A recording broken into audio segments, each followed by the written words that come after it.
اب مجھے تو خاص مقصد کے لیے چنا گیا، جیسے کسی کو خاص مقصد کے لیے جاب میں ہائر کیا جاتا ہے. جب کسی کو ہائر کیا جاتا ہے تو اس کے سامنے ایک جاب ڈسکرپشن رکھی جاتی ہے نا. تمہیں رکھا تو ہے، کام کی رکھا، کام کیا ہے کام تو بتا دیں. آپ نے مجھے قادر پایا، آپ نے مجھے پایا کہ میں اس کام کے لیے لائق، اس کام کے لائق ہوں، کم از کم مجھے جاب ڈسکرپشن تو دے دیں، مجھے کام کیا کرنا ہے. اب کام کے بارے میں اللہ تعالیٰ فرما رہے ہیں وَمَا جَعَلَ عَلَيْكُمْ فِي الدِّينِ مِنْ حَرَجٍ. ایکچولی اس سے پہلے ہی جاب ڈسکرپشن تھی شروع میں آیت کے وَجَاهِدُوا فِي اللَّهِ حَقَّ جِهَادِهِ. اللہ کی راہ میں ایسی کوشش کرو جیسا کہ اس کی راہ میں کوشش کرنے کا حق ہے. اب اس بات کو سمجھنے کی کوشش کیجئے، ہم میں سے کون اللہ تعالیٰ کا اتنا شکر کرتا ہے جتنا کہ اس کا حق ہو؟ ممکن ہے؟ اللہ تعالیٰ کی خاطر کون نماز کرتا ہے جو نماز کا حق ادا کر دے؟ اللہ تعالیٰ کی خاطر کس نے حج کیا جو حج کا حق ادا کر دے؟ کون قرآن پڑھتا ہے جو قرآن کا حق ادا کر دے؟ کون تدبر کرتا ہے جو تدبر کا حق ادا کر دے؟ ہم میں سے کوئی بھی چھوٹا سا بھی عمل اللہ تعالیٰ کے لیے جب کرتے ہیں، جب تسبیح پڑھتے ہیں، جب نماز پڑھتے ہیں، جب وضو کرتے ہیں، تو کیا ہم اتنے اعلیٰ درجے کا کرتے ہیں کہ حق ادا ہو گیا؟ نہیں. یہاں تک کہ ہماری بہترین کوشش کے بعد بھی ہم یہ دعا کرتے ہیں ربنا تقبل منا انک انت السمیع العلیم، یا رب ہم سے یہ ٹوٹی پھجی نماز بھی قبول کر لے، تو سننے والا ہے، تو جاننے والا ہے. ہم نے جو کچھ کیا، یہ جو الٹا سیدھا وضو ہم نے کیا، نماز میں ہزار سوچیں آئیں، ادھر ذہن گیا ادھر ذہن گیا، کھانے کی طرف گیا، افطار کی طرف گیا، تیری طرف نہیں گیا، یہ معاف کر دے، بس قبول کر لے. یہی ہوتا ہے نا. یعنی ہم میں سے کوئی اللہ تعالیٰ کی خاطر کوئی ایسا کام کر ہی نہیں سکتا جو اس کے لائق ہو. اب کہا جا رہا ہے کہ تم لوگوں کو کیا کرنا ہے؟ میری خاطر کوشش کرنی ہے، میری خاطر مجاہدہ کرنا ہے، ایسا کہ جو اس کا حق ادا کر دے، حق کا جہادی ہی. یہ ممکن ہے؟ نہیں. یعنی جاب ڈسکرپشن ایسی جو ناممکن. سمجھ میں آ رہی ہے بات؟ جاب ڈسکرپشن وہ ہے جو ناممکن ہے. اب یہ جاب ڈسکرپشن دینے کے بعد مبارک ہو جی آپ کو چن لیا گیا ہے. یار جاب ڈسکرپشن تو ناممکن ہے، مجھے چن لیا گیا ہے، میں تو کر ہی نہیں سکتا. پھر فوراً کہا، لوگ کلام کا جو تسلسل ہے اس کو اپریشیٹ کریں. فوراً کہا وَمَا جَعَلَ عَلَيْكُمْ فِي الدِّينِ مِنْ حَرَجٍ. اس دین میں تمہارے لیے کوئی مشکل رکھی ہی نہیں، تم فکر نہ کرو. ٹھیک ہے جاب ڈسکرپشن امپاسبل ہو ہی نہیں سکتی، لیکن اس کو پاسبل بنانا تمہارا مسئلہ نہیں، وہ میرا مسئلہ ہے. میں نے تمہارے لیے اس دین میں کوئی مشکل رکھی ہی نہیں. حرج کے معنی ہوتے ہیں جب آپ کسی چیز کی وجہ سے ٹینشن میں آ جائیں. حرج کہتے ہیں ٹائٹنس کو، جو تنگ ہو نا جگہ، تنگی اصل لفظ ہے، مشکل نہیں، تنگی، لٹرلی تنگی. جب سانس کی تنگی ہو اسے بھی حرج کہتے ہیں، جب جگہ کی تنگی ہو اسے بھی حرج کہتے ہیں. یعنی اس دین میں تمہارے لیے کشادگی ہے، کھلا دین ہے، اس میں تنگی ہے ہی نہیں تمہارے لیے، تمہیں ڈسکمفرٹ ہوگی ہی نہیں. اچھا اب میں اطمینان سے بیٹھ گیا، چلو اللہ تعالیٰ نے تسلی دے دی کہ اس دین میں کوئی خاص مشکلیں نہیں ہوں گی، اس میں کوئی تنگی نہیں ہوگی، مجھے اطمینان آ گیا. اب یہ ایک ہی آیت ہے، اس آیت کا اگلا حصہ پڑھیں. اگلے حصے میں کیا کہا ہے؟ ملت ابیکم ابراہیم، تم اپنے باپ ابراہیم ہی کی ملت کا حصہ ہو، اسی کے دین کا حصہ ہو، اسی کی سنت کا حصہ ہو، اسی کی کوششوں کا حصہ ہو. اب جیسے ابراہیم علیہ السلام کے نام کا ذکر آیا، اب فوراً کچھ اندازہ کیجئے ان کو کیا کچھ کرنے کو کہا گیا تھا، کیا آسان چیزیں کرنے کو کہا گیا تھا. ابھی تو مجھے کہا تھا تمہارے لیے کوئی مشکل نہیں ہوگی. بائی دا وے تمہارا کام بالکل ابراہیم علیہ السلام کی طرح کا ہے، تم اسی ملت سے ہو جو ابراہیم علیہ السلام کی ملت ہے. کیا کیا کام کرنے کو دیے گئے تھے ابراہیم علیہ السلام کو؟ ذرا آگ میں تو کود کے دکھا دو، ذرا گلی کوئی نہیں. اچھا ذرا یہ چاقو لے کے کیا کرنا؟ یہ جو بچہ ہے نا تمہارا، ایک ہی بیٹا ہے تمہارا، جو ناز ہے تمہارا بیٹا، اس کو لے جاؤ پہاڑ پہ لے جاؤ اور جا کے اس کو کاٹو، جا کاٹو. اور اس سے مشکل تو میں کہتا ہوں صحرا کے درمیان، اور وہاں بیوی بچے کو چھوڑ کے واپس مڑ کے آ جاؤ، پوچھنا بھی مت، وہ میرے حوالے. سبحان اللہ، یہ آسان کام ہے؟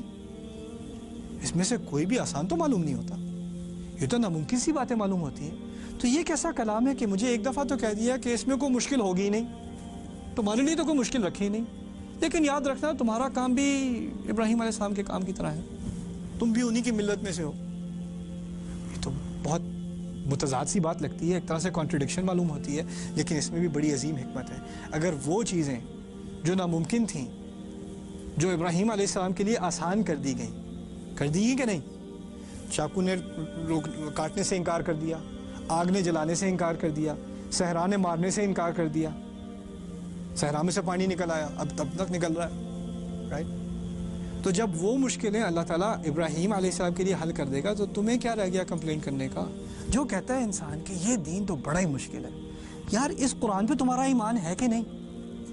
جس قرآن نے یہ کہہ دیا کہ تمہارے لیے مشکل نہیں رکھی، یرید اللہ ان یخفف عنکم، اللہ تو چاہتا ہے کہ تمہارا بوجھ تمہارے کندھوں سے اتارے، تمہارا بوجھ ہلکا کرے. یہ الفاظ استعمال ہوئے ہیں قرآن میں، شریعت کی آیات کے بعد الفاظ استعمال ہوئے ہیں. اللہ تعالیٰ چاہتا ہے کہ تمہارا بوجھ ہلکا کرے، ہلکا کرے.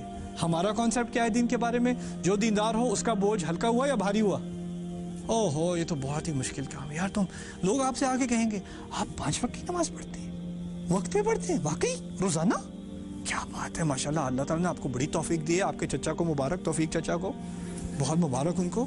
اللہ تعالیٰ تو آپ کو بڑی، تو آپ میرے لیے دعا کریں، میں بھی کبھی کبھار پڑھ لیا کروں. 5 نمازیں تو میں سال میں 5 دفعہ پڑھتا ہوں. 5 نمازیں بہت بڑی بات ہے ماشاءاللہ. آپ تو بہت عظیم انسان ہیں آپ. اور آپ بھی سوچنا شروع کر دیتے ہیں میں نے بڑا تیر مارا ہے 5 وقت کی نماز پڑھ کے. میں عام طور پہ جب میرے یوتھ پروگرام ہوتے ہیں میں مثال دیا کرتا ہوں.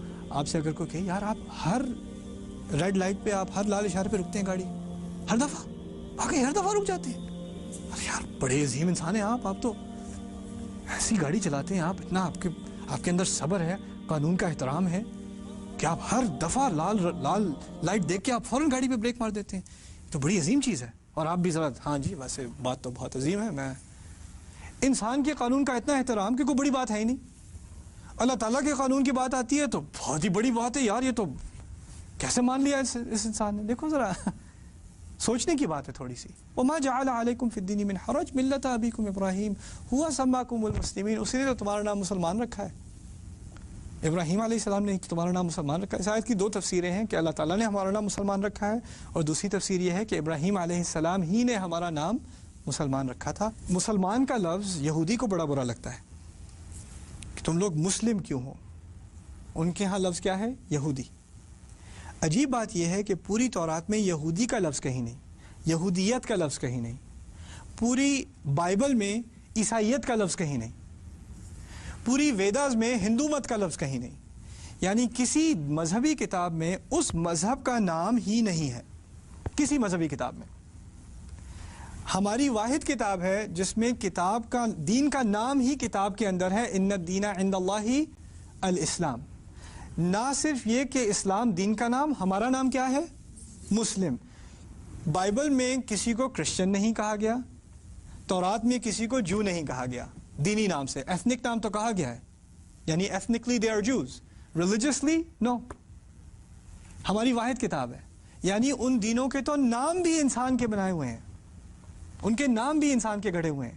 ہمارے دین کا نام اللہ تعالیٰ نے دیا، ہمارا نام اللہ تعالیٰ نے دیا، اور یہ نام صرف ہمیں نہیں دیا. ابراہیم علیہ السلام کی کہانی میں سورہ بقرہ میں بڑے مزے کی بات ہے. یعقوب علیہ السلام اپنی اولاد سے بات کر رہے ہیں، اپنی اولاد سے کہہ رہے ہیں، موت کے وقت کہہ رہے ہیں ما تعبدون من بعدی، تم میرے بعد کس کی عبادت کرو گے؟ ان کے 12 اولاد تھی، 12 اولاد وہی 12 قبیلے بنی اسرائیل کے، بنی اسرائیل. وہ کہتے ہیں، ان کو جواب دیتے ہیں، لمبا جواب دیتے ہیں بقرہ میں، اور جواب کے آخر میں کہتے ہیں وَنَحْنُ لَهُ مُسْلِمُونَ، ہم اللہ تعالیٰ کی خاطر مسلمان ہیں. بنی اسرائیل اپنے آپ کو کیا کہتے تھے؟ مسلمان کہتے تھے. یہ لوگ اپنے آپ کو بنی اسرائیل کہتے ہیں. ان کو اپنے باپوں سے کچھ سیکھنا چاہیے. ان کے آبا خود اپنی زبان سے اپنے آپ کو مسلمان کہہ رہے تھے. جسی طرح بنو اسماعیل میں مسلمان ہیں، اور ربنا وجعلنا مسلمین لک ومن ذریتنا امۃ مسلمۃ لک. جب ابراہیم علیہ السلام اسماعیل کے ساتھ گھر بنا رہے تھے تو اسلام کا لفظ آیا، یا اللہ ہمیں مسلمان بنا دے. اسماعیل کے تھرو اسلام کا لفظ، اور پھر یعقوب کے تھرو، بنی اسحاق کے تھرو بھی اسلام کا لفظ. مسلمان ہمیشہ اسلام ہی رہا ہے. یہ 2 مختلف مذہب نہیں تھے، یہ ایک ہی مذہب تھا. یہ قرآن کا دعویٰ ہے. سبحان اللہ.